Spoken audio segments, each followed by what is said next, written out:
وہ شوہر جو ذرا سی بات پر آگ بگولا ہو جاتا ہے، جو ہر گفتگو میں مخالفت اور منفی پہلو تلاش کرتا ہے، جو گھر کو سکون کی جگہ نہیں بلکہ میدان جنگ بنا دیتا ہے، ایسا شوہر دراصل صرف غصے والا نہیں ہوتا بلکہ وہ اندر سے بے چین ہوتا ہے۔ بیوی کچھ بولے تو اسے بدتمیزی نظر آتی ہے، خاموش رہے تو کہتا ہے کہ تمہارے دل میں کھوٹ ہے، مشورہ دے تو طنز سمجھ لیتا ہے۔ ایسے مرد کے ساتھ جینا یعنی زندگی گزارنا ایسے ہوتا ہے جیسے ہر لمحہ بارود پر قدم رکھنا۔ سوال یہ ہے کہ شوہر ایسا کیوں کرتا ہے؟ ایسے شوہر کی نفسیات کیا ہے اور اس کی نفسیات کو کیسے سمجھا جائے؟ السلام علیکم، this is Aqsa, you are listening Aqsa's life talk. I hope you all are doing great by the grace of Allah. الحمدللہ میں بالکل ٹھیک ٹھاک ہوں اور اللہ کے فضل و کرم سے خیریت سے ہوں۔ دیکھیں، ہر وقت لڑنے والا شوہر نا دراصل اندر سے خود پریشان ہوتا ہے۔ نفسیات یہ کہتی ہے کہ جب انسان اپنی بات لفظوں سے نہیں کہہ پاتا نا، تب وہ اسے غصے میں کہتا ہے۔ ایسے شوہر اکثر اندر سے شدید احساس کمتری کا نا شکار ہوتے ہیں اور اپنی ناکامیوں کا بوجھ بیوی پر نکالنے لگتے ہیں۔ ان کا کام اچھا نہیں ہوتا، یا پھر ان کو معاشی دباؤ ہوتا ہے، یا سماجی مقابلے میں وہ خود کو پیچھے تصور کرتے ہیں، خود کو لوگوں کے مقابلے میں ہارا ہوا محسوس کرتے ہیں۔ تو جذبات کا اظہار کرنا انہوں نے سیکھا نہیں ہوتا، اس لیے غصہ ہی ان کی زبان بن جاتا ہے۔ ہر وقت جھگڑا کرنے والا شخص نا ہر بات کو اپنی انا کا مسئلہ بنائے رکھتا ہے۔ ہر بات پر لڑنے والا شوہر اصل میں اس بات سے بھی ڈرتا ہے کہ کہیں وہ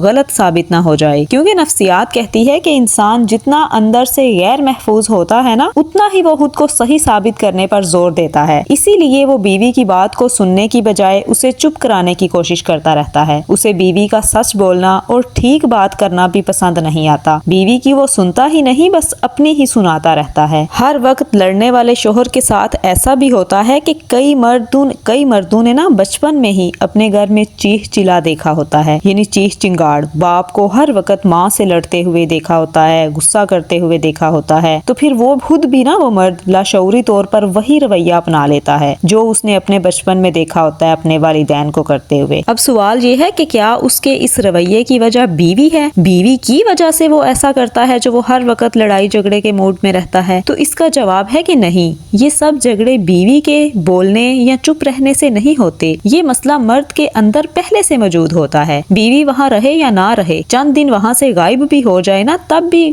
اس کے واپس آنے کے بعد ایسے مرد کا رویہ ایسا ہی رہے گا، یا پھر اس کے چلے جانے کے بعد بچوں کے ساتھ پیچھے سے وہ ایسا ہی رویہ اختیار کرے گا، لڑائی جھگڑے والا۔ تو اس چیز کی قصوروار بیوی نہیں ہوتی۔ ہاں، مگر ہوتا یہ ہے کہ ایسے شوہروں کی بیویاں نا پھر حد سے زیادہ محتاط ہو جاتی ہیں، اپنی بات کہنا ہی چھوڑ دیتی ہیں، بہت کم ہنستی ہیں اور ہر وقت نا وہ بس سوچتی رہتی ہیں، اور آہستہ آہستہ پھر خود کو وہ قصوروار سمجھنے لگتی ہیں، حالانکہ وہ ہوتی بے قصور ہیں۔ دیکھیں، اب سوال یہ ہے کہ کیا ایسے شوہر کے ساتھ گھر کا سکون واپس آ سکتا ہے؟ تو دیکھیں، سچ بات تو یہ ہے کہ گھر کا سکون صرف بیوی کی قربانی سے واپس نہیں آتا، بلکہ دونوں قربانیاں دیں تب گھر کا مکمل سکون حاصل ہوتا ہے۔ مگر جب شوہر ہر وقت لڑائی کرنے والا ہو، جھگڑا کرنے والا ہو، تب پھر یہ سکون لانے والا کام بھی بیوی کو ہی کرنا پڑتا ہے۔ تو بیوی کو اپنے حصے کا کام ضرور کرنا چاہیے تاکہ کچھ نہ کچھ حد تک بہتری آ سکے۔ اب بیوی کو کچھ ایسی عادتیں اپنانی چاہیے جس سے کچھ حد تک بہتری آ سکتی ہے، اور وہ عادتیں کیا ہیں؟ وہ یہ ہیں، پہلا کام جو بیوی نے کرنا ہے وہ یہ ہے کہ جب بھی آپ کا شوہر غصہ کرے، بیوی آگے سے بحث نہ کرے۔ جب شوہر غصے میں ہوتا ہے نا، تو اس کا دماغ اس وقت سننے کے موڈ میں نہیں ہوتا، بلکہ غصے میں وہ جذبات اس کے بول رہے ہوتے ہیں۔ تو اس وقت بیوی کی خاموشی کمزوری نہیں بلکہ بیوی کی دانشمندی ہوتی ہے، تو بیوی کو خاموش رہنا چاہیے۔ اب دوسرا کام یہ کرنا چاہیے کہ اگر جواب دینا مقصود ہو، یعنی جواب دینا ضروری بھی ہونا، تو فوراً جواب نہ دے۔ ادھر سے شوہر نے بات کہی، فوراً بیوی نے جواب دیا تو یہ اور زیادہ لڑائی کو بھڑکائے گا۔ اس لیے فوراً جواب نہ دیں، بلکہ فوراً کوئی رد عمل نہ دیں، بلکہ خاموشی سے آپ اپنی جگہ بدل دیں۔ اس روم سے کسی دوسرے روم میں چلی جائیں، کپڑے طے کرنے لگ جائیں، جا کے کوئی چادریں سیٹ کرنے لگ جائیں،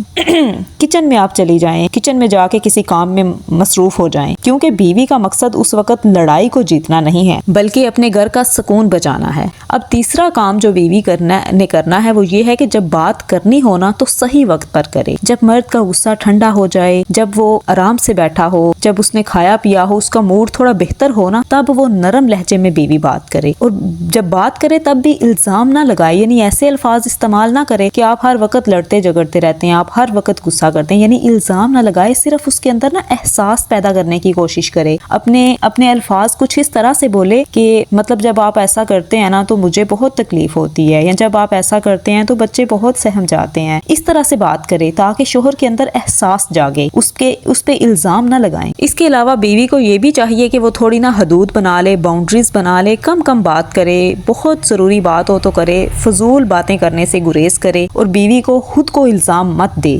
بیوی کو یہ بھی چاہیے کہ وہ خود کو الزام نہ دے، ہر بات میں خود کو قصوروار مت سمجھے۔ اگر آپ ہر وقت یہ بھی کہتی رہیں گی نا کہ ہاں میرا ہی قصور ہے، ہاں میری وجہ سے ایسا ہوا، تو بھی آپ کے شوہر کو پھر کبھی اپنی غلطی نظر نہیں آئے گی۔ اور ایک آخری کام جو آپ نے کرنا ہے وہ یہ ہے کہ لڑائی میں کبھی بھی اپنے بچوں کو بیچ میں مت لائیں۔ بچوں کو بیچ میں لانا، بچوں کو استعمال کرنا، یہ بہت خطرناک غلطی ہے۔ اس سے آپ کے بچے بھی متاثر ہوتے ہیں، وہ ذہنی مریض تک بن سکتے ہیں، اور شوہر بھی مزید ڈیفینسو ہو جاتا ہے۔ امید رکھتی ہوں کہ آپ کو کچھ نہ کچھ باتوں کی سمجھ ضرور آئی ہوگی۔ اگر آپ کو کوئی بھی پوائنٹ اچھا لگا ہو نا تو پلیز کمنٹ میں اپنی رائے کا اظہار ضرور کیجیے گا۔ If you like this video, please subscribe to my channel and share it with your friends and family members. Maybe this small message can change someone's life. See you in the next video, inshallah. Till then, stay happy and stay positive.